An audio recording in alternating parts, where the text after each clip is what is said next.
Hey guys, welcome back. This is Anil Sharma, motivational speaker and corporate trainer. मन की शक्ति अपार है, मन की शक्ति असीमित है, मन के हारे हार है, मन के जीते जीत। मानव जब जोर लगाता है पत्थर पानी बन जाता है। कौन कहता है आसमान में छेद हो नहीं सकता, एक पत्थर तो जरा तबीयत से उछालो यारो। दोस्तों, आपने इस तरह के बहुत सारे मुहावरे और इस तरह के कभी कभी जुमले बहुत सारे प्रेरक वक्ताओं, बहुत सारे मोटिवेशनल स्पीकर और कई बार जो सेल्फ हेल्प प्रोफेशनल्स होते हैं, तथाकथित धर्मगुरु होते हैं, उनको भी ये कहते हुए सुना होगा। नहीं, मैं उनके विरोध में नहीं बोल रहा हूँ, मैं किसी के भी विरोध में कुछ भी बात कहने आज इस वीडियो के माध्यम से नहीं जा रहा हूँ। जो एक बात इस वीडियो के माध्यम से मैं कहने जा रहा हूँ और एक बिल्कुल रियल लाइफ एग्जाम्पल के द्वारा इन सारे मुहावरों को, इन सारे जुमलों को मैं सत्य प्रूव करूँगा कि ये वास्तव में सत्य हैं और मन की जो शक्ति होती है वो वास्तव में अपरिमित होती है। तो सबसे पहले तो बात यह है कि हमारे मन के अंदर, क्योंकि देखिए मन हमारा एक ऐसा सॉफ्टवेयर है, ये पूरी बॉडी हमारा हार्डवेयर है, लेकिन इस हार्डवेयर को चलाने वाला अंदर एक सॉफ्टवेयर परमात्मा ने, प्रकृति ने हमको दिया है, जिसको कि हम मन कहते हैं, जो कि बहुत ही अदृश्य होता है, बहुत ही सूक्ष्म होता है और जिसको समझ पाना और जिसको जान पाना और उसकी शक्तियों को उपयोग में कर पाना बहुत मुश्किल होता है। लेकिन जो व्यक्ति इसकी शक्तियों को जान लेता है, जो व्यक्ति इसकी शक्तियों को पहचान लेता है और प्रयास करके अगर उपयोग में लाने लग जाए तो उसकी तो बात ही क्या है। तो मन के अंदर बहुत सारी शक्तियां हमको पहले से ही दी गई हैं, प्रकृति प्रदत्त हैं, परमात्मा, प्रकृति जो भी आप बोले उनके द्वारा दी गई हैं। और यदि व्यक्ति उन शक्तियों को पहचान ले, यदि व्यक्ति उस पोटेंशियल, उस क्षमता को पहचान ले और उस क्षमता को पहचान कर जीवन में आगे बढ़ने का प्रयास करे, तो ऐसा कुछ भी नहीं है जो वह प्राप्त नहीं कर सकता। ऐसी कोई परिस्थिति नहीं है जिसको कि वह ओवरकम नहीं कर सकता, उस परिस्थिति को हरा नहीं सकता, अपने आगे झुका नहीं सकता। तो ऐसी कौन कौन सी शक्तियां हैं हमारे मन में, स्पेशली मानव मन में कौन कौन सी ऐसी शक्तियां छुपी हुई हैं जिनको कि हम जानते हैं या हो सकता है नहीं भी जानते हों। तो हमारे पास बहुत सारी शक्तियां हैं। ऋषि मुनियों ने और ज्ञानी लोगों ने और साइकाइट्रिस्ट ने और साइकोलॉजिस्ट ने बहुत सारी शक्तियों के बारे में बात किया है। और एक रियल लाइफ एग्जाम्पल के द्वारा मैं, जो तिब्बतन बुद्धिस्ट जो मॉन्क्स होते हैं, एक स्पेसिफिक प्रैक्टिस करते हैं और इमेजिनेशन के द्वारा कैसे बाहरी वातावरण के ऊपर विजय प्राप्त कर लेते हैं, वो इस वीडियो के मैं अगले भाग में बताऊंगा आपको। तो बहुत सारी शक्तियां हमारे अंदर हैं। कल्पना शक्ति है, इच्छा शक्ति है, आपके अंदर भाव शक्ति है, आपके अंदर इमेजिनेशन पावर है और सबसे इम्पोर्टेंट, आपके अंदर खुद की गलतियों से सीखकर उन गलतियों को सुधारने की शक्ति है, जिससे कि आप अपना सर्वांगीण विकास कर सकें। तो सबसे इम्पॉर्टेंट जो पावर होती है वो विजुअलाइजेशन पावर होती है। और आज इस वीडियो का बनाने का पर्पस भी यही है कि विजुअलाइजेशन पावर, अक्सर मोटिवेशनल स्पीकर्स बोलते हैं कि जो गोल आप प्राप्त करना चाहते हो उसको देखना प्रारंभ कर दो, जो आप जीवन में अचीव करना चाहते हो उसको विजुअलाइज प्रारंभ कर दो। उसका क्या फ़र्क पड़ेगा, क्या ये वास्तव में काम करता है? आंख बंद करके मैं विजुअलाइज करता हूँ लेकिन कुछ भी नहीं होता, 2-4 दिन करता हूँ, चौथे दिन छोड़ देता हूँ, उसके बाद कुछ भी, मेरा जीवन वैसा का वैसा ही रहता है, कोई भी परिवर्तन नहीं आया, कोई भी पॉजिटिव चेंज नहीं आया। Why? Then what they are telling? तो अगर आपने तुम्बो का नाम सुना हो, बुद्धिस्ट रिलीजन जो है, जो बुद्धिस्ट ट्रेडिशन है, उसमें एक स्पेसिफिक मेडिटेशन टेक्निक है जिसको कि हम थुमो कहते हैं। कुछ जगह उसको तुमुल ध्यान भी कहते हैं।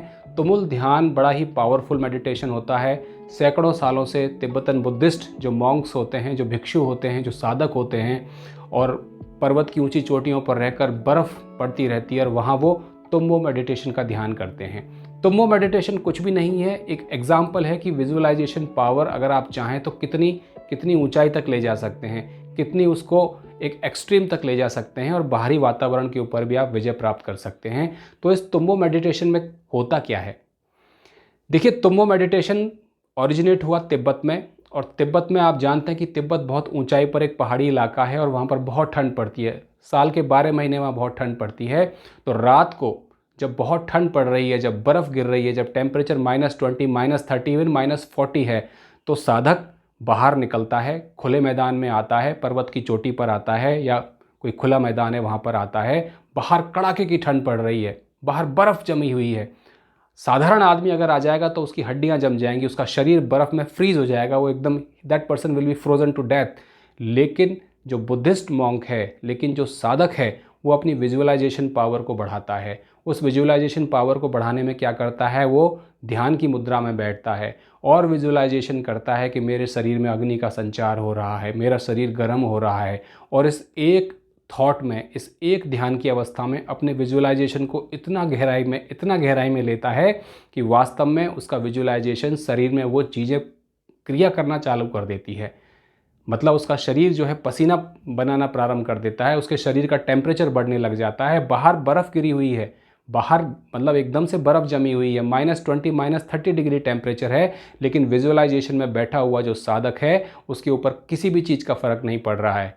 वो आंखें बंद करके अपने मन के अंदर विजुअलाइज कर रहा है कि मेरे अंदर गर्मी का उत्पादन हो रहा है, मेरे अंदर एक अग्नि धधक रही है, मेरे अंदर एक ज्वाला जल रही है, और जिससे कि मेरा पूरा शरीर गर्म हो रहा है। और दोस्तों, वैज्ञानिक प्रयोग हुए हैं, साइंटिस्टों ने इसके ऊपर प्रयोग किया है और साइंटिफिकली प्रूवन किया है कि वास्तव में विजुअलाइजेशन के द्वारा जो मेडिटेशन करने वाला व्यक्ति है, जो मेडिटेशन करने वाला साधक है, वह अपनी शरीर की जो टेम्परेचर है उसको काफ़ी डिग्री तक बढ़ा सकता है, अपनी शरीर की गर्मी को बहुत अच्छे स्तर तक ले जा सकता है और उस बाहरी वातावरण के ऊपर विजय प्राप्त कर सकता है। उस बाहरी वातावरण से वो अछूता रह सकता है। बाहर बर्फ़ जम रही है, हड्डियां जम जानी चाहिए थी, शरीर जम जाना चाहिए था, लेकिन उसका शरीर एकदम गर्म है, उसके शरीर से पसीना निकल रहा है। तो ये सब कैसे संभव हो रहा है? ये संभव हो रहा है विजुअलाइजेशन की पावर से। और आपको ये वीडियो के माध्यम से बताने का मेरा पर्पज़ क्या है कि जो भी गोल आप प्राप्त करना चाहते हैं, सबसे पहले उसको देखिए। गोल हमेशा अचीव किए जाते हैं सबसे पहले दिमाग में। आसपास आप जो भी अपने देखते हैं वो थॉट्स का ही अलग अलग प्रकार का रूप है। तो सबसे पहले गोल अचीव होता है यहाँ आपके दिमाग में। तो आप विजुअलाइज कीजिए, रोज़ सुबह उठ के रात को बिस्तर पे जाने से पहले, सोने से पहले विजुअलाइज कीजिए कि जो भी आपका गोल है उसको आप अचीव कर रहे हैं, जो भी आपका ड्रीम है उसको आप जी रहे हैं, जो भी आपकी आइडियल लाइफ है उसको आप जी रहे हैं। और जब धीरे धीरे आप विजुअलाइज करेंगे तो आप पाएंगे कि धीरे धीरे bits and bits, piece and pieces वो चीज़ आपके साथ घटित होने लग रही है, वो चीज़ आपके साथ चरितार्थ हो रही है, धीरे धीरे वो सत्यता का जामा पहन रही है। और एक दिन ऐसा आएगा कि वास्तव में आप उस चीज़ को जीने लग जाएंगे। वो आपके लिए काल्पनिक शक्ति, काल्पनिक चीज़ नहीं रहेगी, एक कल्पना की वस्तु नहीं रहेगी, वह आपके लिए एक यथार्थ चीज़ बन जाएगी। और तब आपका विजुअलाइजेशन वास्तव में कॉन्क्रीटाइज हो जाएगा। तो सबसे इम्पॉर्टेंट चीज़ है कि जो भी आप अचीव करना चाहते हैं उसको आप मन में सोचिए, उसकी कल्पना कीजिए, उस कल्पना में रंग भरिए। जितना आप विजुअलाइज कर सकते हैं, जितना आप इमेजिन कर सकते हैं उसको करिए। एक दिन में आपको नहीं होगा, कई दिन, कई हफ्ते, कई महीने भी आपको लग सकते हैं, लेकिन अगर आप लगातार इस अभ्यास में जुटे रहते हैं, यदि आप डटे रहते हैं अपने अभ्यास पर, तो एक दिन ऐसा आएगा कि वो केवल कल्पना नहीं रहेगी, वो आपके लिए एक यथार्थता, वो आपके लिए एक रियलिटी बन जाएगी। क्योंकि विजुअलाइजेशन, कल्पना शक्ति एक बहुत बड़ी शक्ति होती है, लेकिन 99% लोगों में ये डॉर्मेंट पड़ी रहती है, सोई पड़ी रहती है। हम उसको जगाते नहीं, हम उसको जगाने के लिए कोई प्रयास नहीं करते, कोई एफर्ट नहीं करते। तो रोज़ सुबह उठिए, अपने गोल को देखिए, अपने दिमाग की आंख से देखिए, अपने मन की आंख से देखिए, और तब आप देखिए कि कल्पना शक्ति किस प्रकार से चीज़ों को यथार्थ रूप में आपके लिए लेकर आती है। मैं आशा करता हूँ आप सभी को वीडियो पसंद आया होगा। वीडियो देखने के लिए आप सभी का बहुत बहुत धन्यवाद।